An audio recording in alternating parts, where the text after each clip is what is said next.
So meron daw silang sariling runway dito. Way back. Ito noon Philippine Airline. Ah, ganun ba?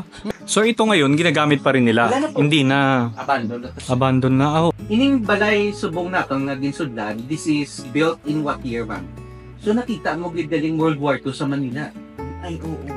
So same as sa Carlota, meron ding bahay ang mga workers nila rito, no? The mill, the workers in the farm. Oo. And this also built around 1930s then ano? Mga pa nila, mga empleyado nila. Mga empleyado nila.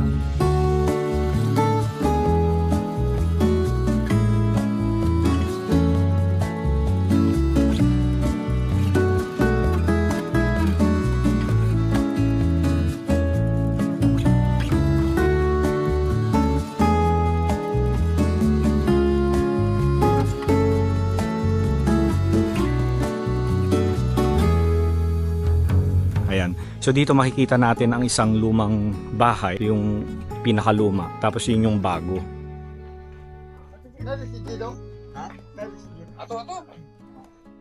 Ayan, so ito yung lumang bahay. Tapos ulitin ko lang yun yung bago.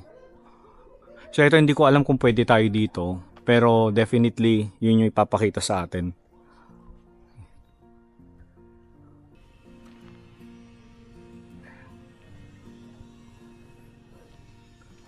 Ito yung bahay. Okay, ito siya yung bahay na may-ari ng asyenda. So, this is the Ricoyo na bahay ng mga Menchaca. Tapos, sa palibot sa labas, yung mga blue houses, those are the cottages ng mga workers sa farm. So, as have you noticed, in Negros Occidental, when you put up an asyenda, like ang central, kompleto yung amenity. So, the manager's house or the owner's house is there. Pagkatapos, you are surrounded with your armies of workers in your farm. Tapos, kompleto din yung amenities. May opisina din, may school, may chapel, or whatever that they need. Even clinic, they have clinic also. A community with a township within the town. So, yan ang setup ng mga asyendas here in Negros Occidental. Actually, this is a residential house since way back pa ng mga Menchaca. Okay. At sa Calyantada. So, right now, the grand old lady is here. She preferred to be here, no? Usually, mas relax siya dito. Oo nga. Ancestral house ng kanyang husband. Oo. Totoo. Salamat, sir. Welcome. Thank you. That's the German house. So parehong pre-war house, no? Mas nauna lang ito. Oo. So alin yung pupunta natin, sir? Ito? Dito si Ma'am Angie Llantada, siya yung i-interviewin natin. She's 89 years old. Oh, really po? She's the lola of the one na na-contact natin dito po, si Mr. Andoni. Okay po.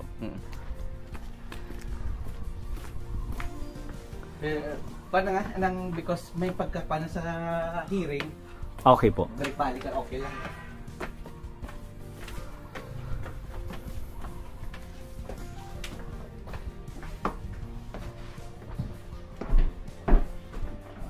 Lolo mo? Oo. Iba talaga yung mga bakal noon, sir, ano? Kumpara ngayon. Yung substance niya. Yeah. Menchaca, oh. Gani, I see the letter M. Ano yun, sir? Menchaca, letter M. Kasi Menchaca. yung letter M, yung ang apelyido ng mga may-ari nito is Menchaca. Mga Kastila. Menchaca. At saka Llantada. Ano ang full name? Angie, Angelina. Andun siya sa loob sa kanyang receiving room. Ubat pa tayong sleeper? Oo. Naiya ako eh. Wow.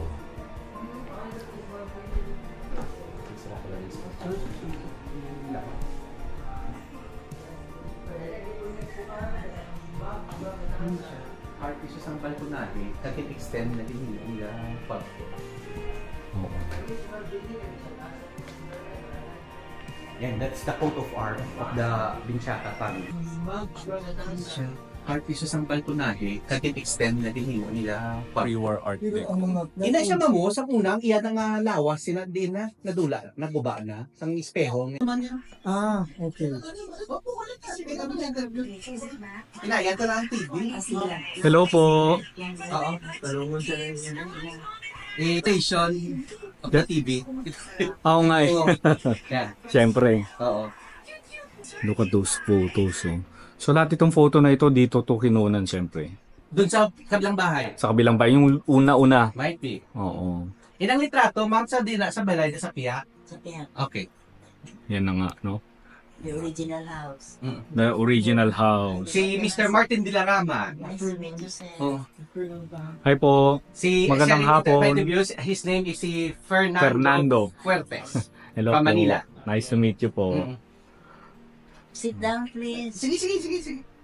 So that's the coat of arms of family. Anong tawag sa Escudo de armas in Spanish. They call that coat of arms. Seal ng pamilya. seal ng pamilya?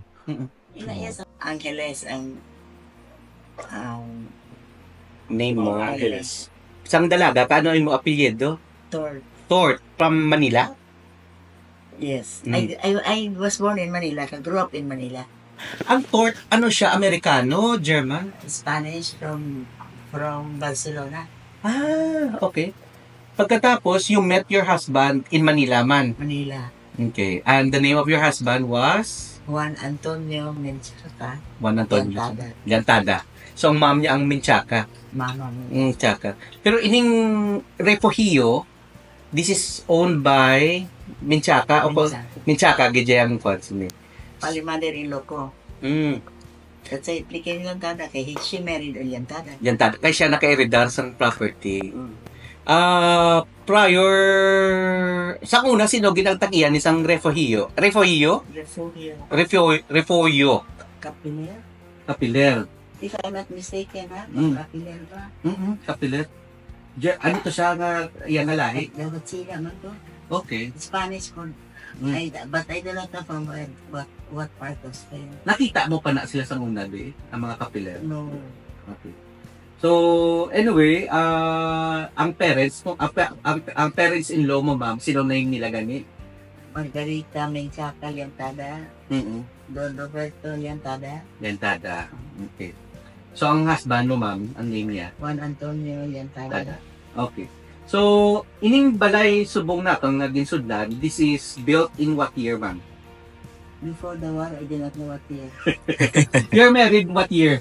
You married Mr. Llantada, ano nga to 55. After the war na. So, you were born in what year, ma'am? 34. So, nakita mo galing World War II sa Manila. Ay, oo. Ay, oo. Small girl pa. Well, din ka mo nag-evacuate sa World War II dito sa Manila. Nadumduman mo pa. Not so much kay, because not really. My parents were the one driving o may mga nagabumba ko din. Siyempre, ikaw, as a small one, Girl. bakwan sila sa inyo. Mm. Pero I know there was gera. May gera. May bombahanay, may mga... Ano, so you're in the capital, Pasay ka mo, no? Delikado. But anyway, back to this house. When ka diri, ma'am, nag-transfer? Nag-move na diri sa San Carlos? Sa Calatrava? When I got married to 55. Really? So, pero din ka kasal sa... Manila. Ano nga church? Our Lady of Sorrows. Our Lady of Sorrows. Harrison. Harrison. Kaya ang may piyata nga altar. Where Ninoy and Cory got married Gini, also. oo. The same church. Okay. So, pagkatapos, you move here to San Carlos na. Sa Calatrava na. Oo. So, anyway, pag move mo dire, ara na tong airport. At hindi. Oo. Oo, dila na. Okay. Functioning ng airport. Okay. May trips to Cebu and Bacolod.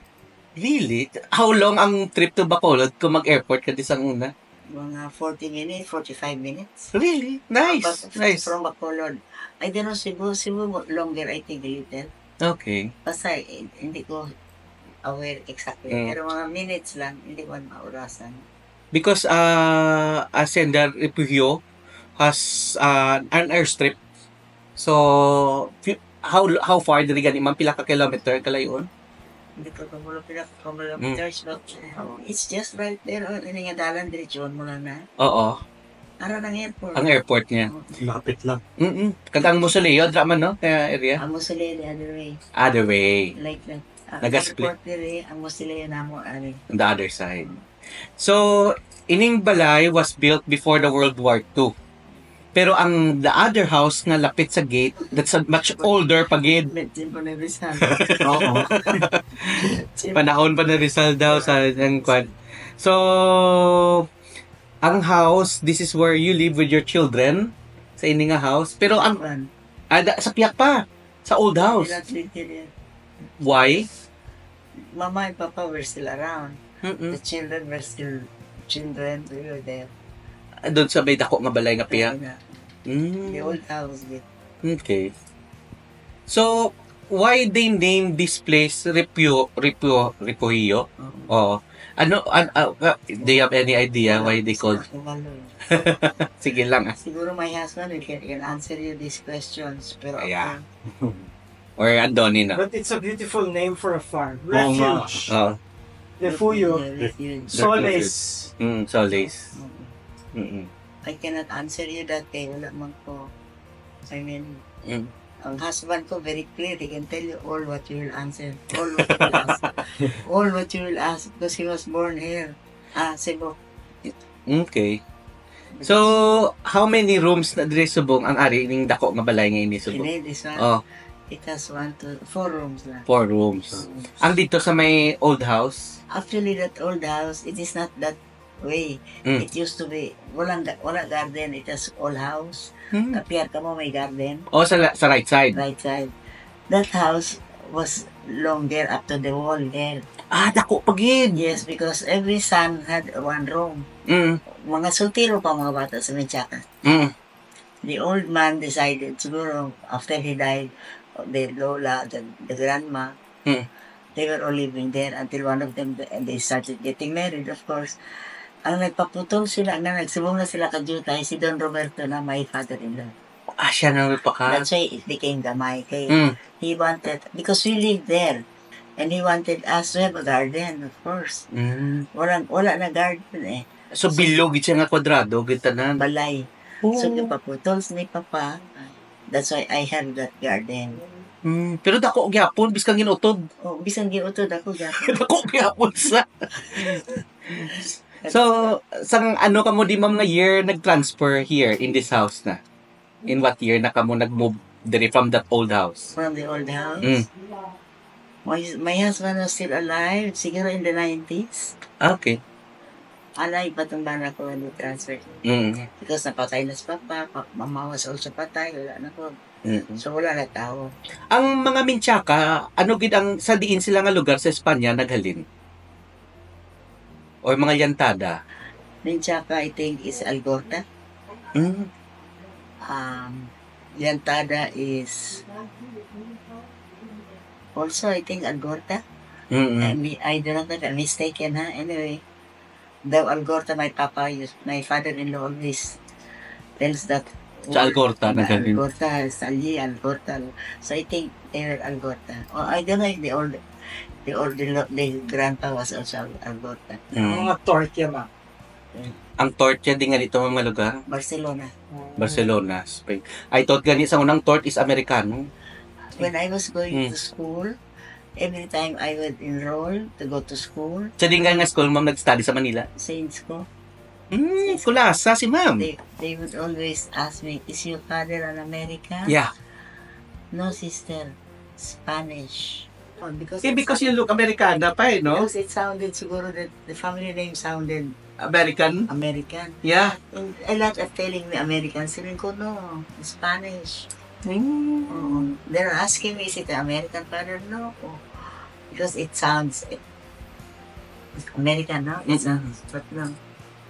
Being the owner of this house, no? Or di ka na nag-stay sa house, what can you say about this house nga ari ka di subong sa imo nga balay? Anong imo nga nanamian sa ini nga balay?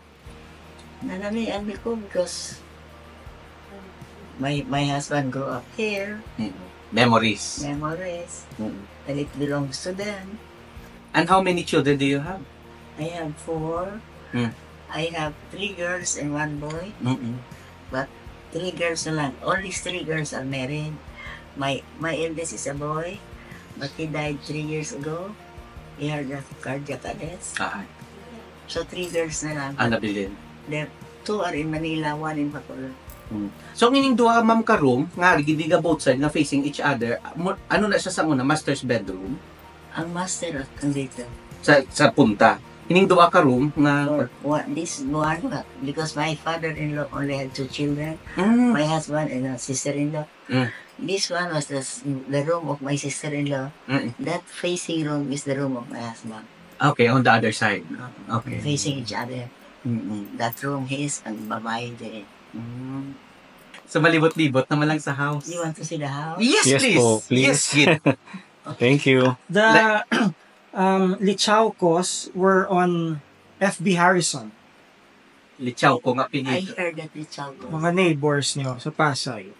I heard this family. Oo. It's Chalco. Ang house niyo ma'am sa Manila, ano pa dam? I don't know. I don't know kung ano. We were just renting. Okay, ito po. Itong, that's the Ottoman, that is the Eames chair niya. This is a Ito, vintage Ottoman. Eames. Ano ganyan, sir? Ikaw, Parang pair silang dalawa, di ba? Yeah. This is for the food. Oo. So, bali, upo ka dito. Tapos paa mo. Tapos yung paa mo. sa tiyan niya. O sa tiil. O, sa paa. Interesting yung, Yung, ano. ang purchase mo ni ma'am, from, Lola. asal, imo, gidyan nga lo, dire, Lola. sa Minchaka. Ito yung father-in-law niya. Ni ma'am. Gusto mo Yes. gamitan? Father-in-law. Ito siya, sir, ano? Oo, sisi, alibota. Lantada. Kasi sa ka man to dito, ganyan. Liantada.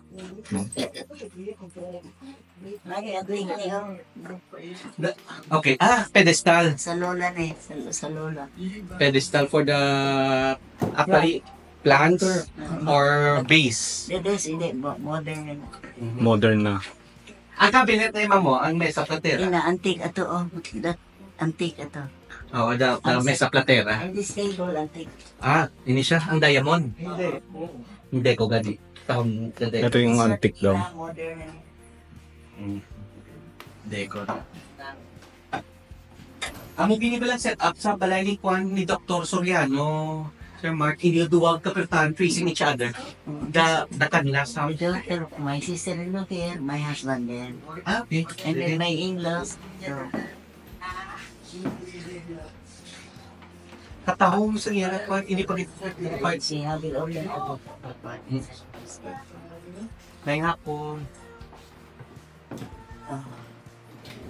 Si ma'am ito, no? Ma'am, kayo po ito, no?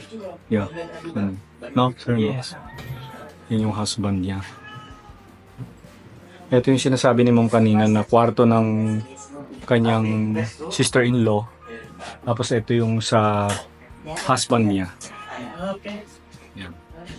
This is the formal dining room. But they have a terrace for if it's just the two of them or maybe they don't have guests or what. Ang chairs niya, upod ka pa. Oo. That one is antique also. Oh. Ang iya nga, mesa platera. Hindi mong picture ng lara. Ayaw na ko, oy. Ayaw na ni ma'am. Artist Spanyol. Sir, did it with the print? Interesting yung bahay, ano? Ang ining concave nga pa. Yung Paris. Modern na raw ito. Pero yung dalawa, both side, mga antique. Yan. It was my husband that repaired it and did it again. Kay they did not like antique. That is under the house. They did not buy it. Ganon po. But my husband loves antique. So that's why nga dito na He sa said, yeah. Hmm. So kung sila lang, we don't like it. award. That's my husband. Award saan sa naman? Sitting yan. Award ni husband. Kailan lang po, sir? Saan sa lugar niya pa? COVID, no? This was painted by my husband. Siya yung pinag na? My husband painted. Siya nag-paint po nito? Okay. Ito architecture eh. That is a pira, Menchaca, that is a the gentleman. He is a Menchaca. Amo na siya yung old man. No, hindi. Anak na na. Anak daw. Amo ng brother, out of 3 ang bata sa mga mitya, ang lalaki ba alone? 7 sila tanan. Damo. Okay. Damo siya. You want to see the kitchen? No, sige. Yes, Share tayo. tingnan natin yung kitchen. Pakita sa atin ni You ma'am. want to see the terrace? Yes, please. May terrace pa. They use it when they're visit the house, most of them.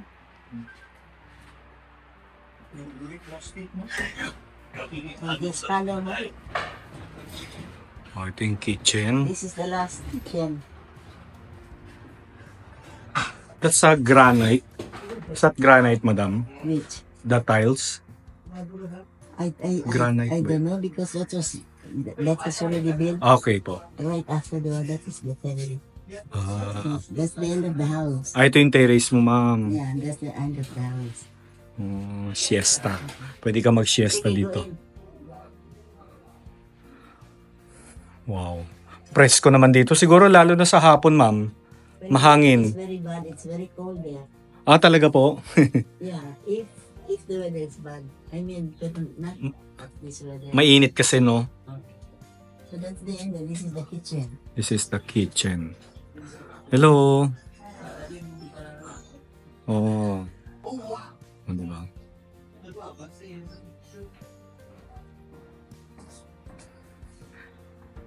Kailan po kayo nag-90th birthday? Our last month. Last month lang. Oh, belated po.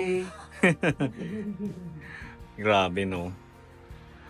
Ang ganda ni ma'am, oh. Nakadawat na di ka sa Oo. senior. 19 ka pa dyan, ma'am. 20 na siguro. O mga 19 to 20. Going 20. Nakapamana ka na sila eh. Dalaga pa. He was 14 eh. Ah, This picture, he was already 14 eh. Boyfriend ko na siya. Ah! Nakakatawa naman. Maraming salamat po, ma'am. Thank you so much po. Salamat. Anything can I offer? Sige. Ay, okay Oh, we're kami, good po. okay kami. Kakakain lang po namin eh. Okay, so. Para makasiesta ka na, masyesta Oo, ka. siesta. Ano naman eh, this is it. Oo, klasik man lang kay Ti. So, Mr. Raymond, next naman natin yung Yes po. unang bahay. Yung old house, older than this house. Older than this. Oh, that Okay. is the former house of the Kepler, that German, who originally owned this property. Hili ka na, punta na tayo. Makakarating tayo ng Bacolod. I think kung pag makaalis tayo dito mga 3:30, andun na tayo sa Bacolod by 6:30 or 6. So, meron daw silang sariling runway dito. Way back. Pero syempre, nawala na. Wala na yung Oo, wala na. Yeah, ito noon Philippine Airline. Ah, ganun ba? Pero maliit lang yung plane, no? Oo, Oo. pero Philippine Airline yung biyahe, ang biyahe na is Bacolod, Calatrava, and Calatrava, Cebu. Nakapasok kayo kanina di ba? Hindi, sir. Pasok. Ah? Oo. Okay. So, ito ngayon, ginagamit pa rin nila. Wala na po. Hindi na. Abandon na to. Abandon na. Oo nga. Pero careful lang dito. Dito lang tayo sa side. Okay. Oo nga.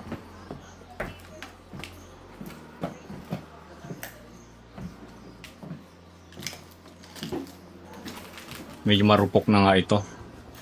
So, abandon na siya. Since nung lumipat sila dun sa Sa kabilang bahay. kabilang bahay, ito hindi na natirahan.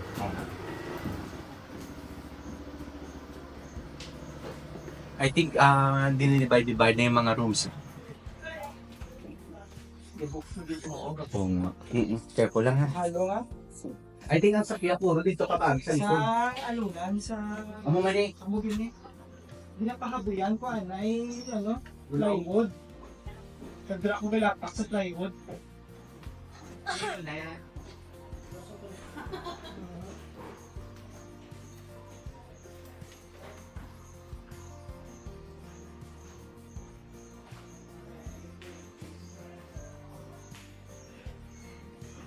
Okay. So wala na tayong makikita dito kundi mga tambak na mga gamit na lamang. Wala na yung mga furniture nila syempre. Nilipat na sa kabila sa bagong bahay.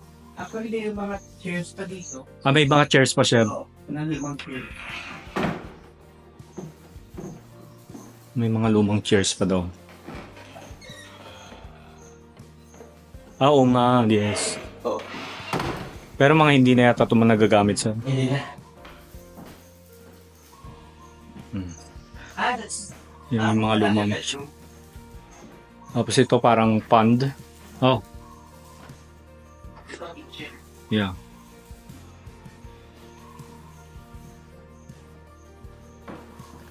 Mga bedroom nila noon.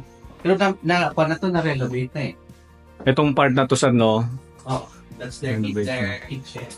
Ito yung kitchen. So sir, na hindi nila na-mention na anong balak nila rito? Might be the future po they're planning to restore. Restore it. Okay. Kasi marami silang magkakapatid o mga kaapuhan niya. So sooner or later, probably, they will Okay. restore naman din. Oh, they have plan naman pala. Okay. But for now, standby lang din ako. Okay. Probably that's the servants' quarter on that area. This area, Kasi separate na siya. Pero sabi daw ni Ma'am ni Miss Angie, ang original na size ng bahay na ito is up to that area. Ang size ng bahay. Oo, from on that wall daw. So, pinakat na into half. So, kaya naputol na to siya. Bakit naging kalahati na lang siya? So saan dati yung runway nila sir? Somewhere dito sa Hindi po, sa labas pa. sa labas pa. Pupuntahan natin yan. Okay, okay. Kasi may oras pa naman. Check natin na kung may hagdan dito pala. Kasi tayo sa... Pababa. Check ko lang. Kung meron. I think wala. Wala na sir. Balik tayo dun. Room still. Ang laki nung kawa nila. Oh. Yeah, that is the kawa where they cook the sugar doon, the mascobado. Oo. Actually, different sizes yan because it depends sa nature ng kawa din po. Oh, depende. Okay. Ang ganito. Itong doon din sa labas. Oh. And tingnan mo yung gate nila sir, roll. Mm. No? Ah, hindi na. Hindi na ayaw. Na-stuck na. Na-stuck. Ah, hindi mo na ano sir, nasama na siya sa semento eh. Wala na. Hindi na siya ma-roll. Oo, I think parang nag-stuck na dito sa Oo. ayun oh. Oo nga, nabuhusan na. Ito yung, sige sir, thank you po. Ito yung mga nakikita natin madalas sa ibang mga lumang bahay. Ang tawag dito, itong bakod na ginamit nila. Marston mat. Tama ba? Na ginamit nung World War. Kaya nung natapos yung World War, nagkalat yung mga Marston mat na yan. Kaya siyempre, kanya-kanya na kuha. Ayan, kaya makakita tayo sa mga lumang bahay ng mga ganito. Talang daon sa babalik naman lang dayon.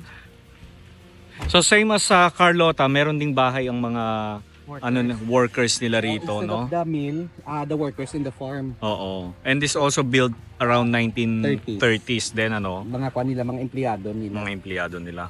So madami din, ano? Ang ganda, no? Meron pa dito. Oh. So pare-pareho lang sila, kulay blue. Different, same color, pero meron mga iba-iba yung mga design ng iba. Ah, pero, iba-iba, okay. Ang bintana is trademark niya. Oo. May iba na ayos na eh. Oh. Oo, iba maintain. Ang iba. Ito maintain, no? Tapos eto din, oh. Laki. Dito, yan, oh. Oo nga. Balkonahe na yan, oh.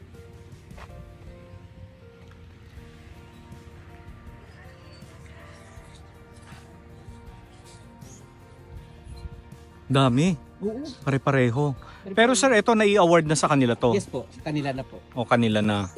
Before na-acquire ng mga bagong owner. Ayan. Pero may mga ilang bahay walang nakatira. No sir? I think baka wala lang dito. Pero like this one, maintain naman siya eh. May kortina pa siya, meaning someone. Oh, this one no? Oo. Yeah. Ganda yun, tingnan mo. Parang mga western house, no? Tingnan nyo. At saka iba-ibang design ha. Have you noticed, may mga the same eskwalado sila pero may mga distinctions siyang design na iba-iba yung mga balkonahe or even the part ng ibabaw ng balkonahe. Like that one, no? May kalyado on the top of the balkonahe. Oh, tsaka yung bintana, iba. Yes. Ito naman, Ito louver. Parang Louver, louver, parang jealousy na kahoy. Yeah. Oh, ito rin, oh.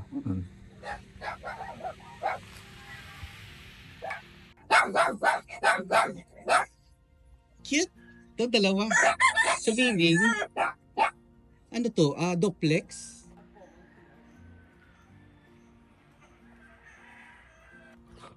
Oh, ito iba naman.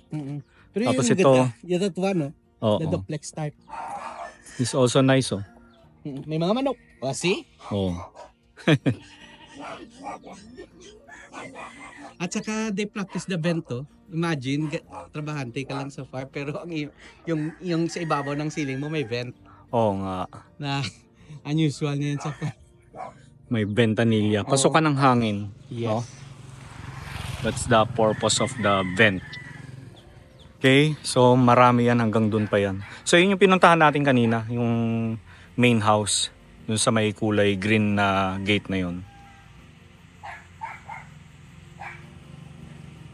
Ayan, so pabalik na tayo ng Bacolod. Mga 2 hour and a half, nasa Bacolod na tayo. Mula dito sa Calatrava. Mga 2 hours to 3 hours na no, yung biyahe natin. 2 to 3 hours 2 to 3. Okay.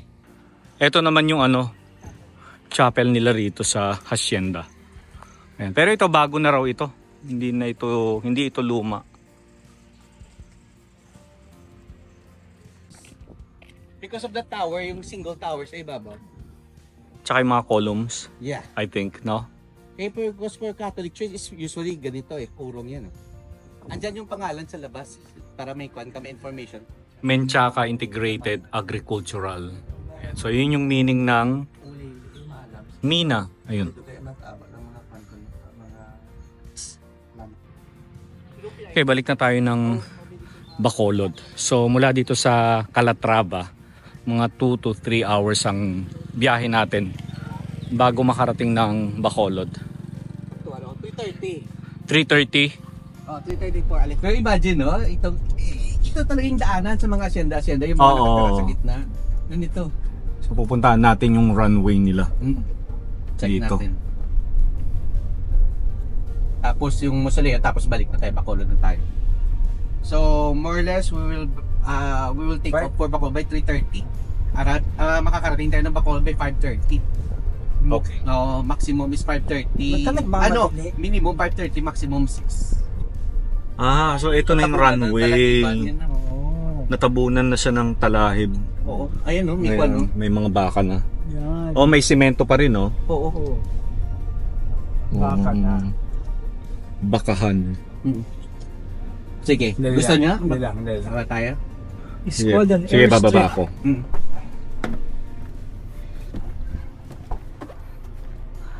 Okay, so ito yung runway nila noon. Pero syempre wala na ngayon. Hindi na siya Actually, the runway was here since before, after the World War II in the 1950s. Actually, isa sa mga nag-service dito was the Philippine Airline. Nag-stop lang yung kanyang operation in the 1960s or 70s, but it used to be yung buong lugar na yan po, that used to be the airstrip, that ang kanyang biyahe is from Bacolod to Calatrava and Calatrava to Cebu.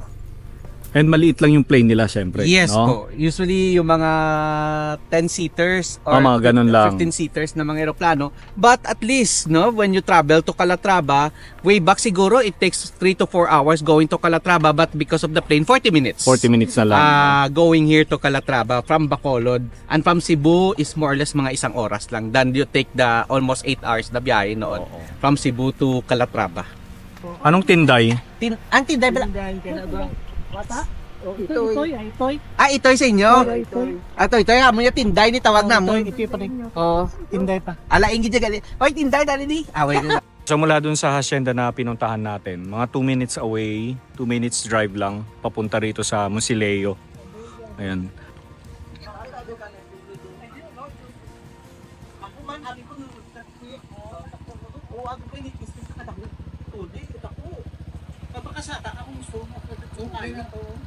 So dito naman nakalibing ang yung first owner ng hacienda. Hacienda Menchaca. Hindi, sila mismo.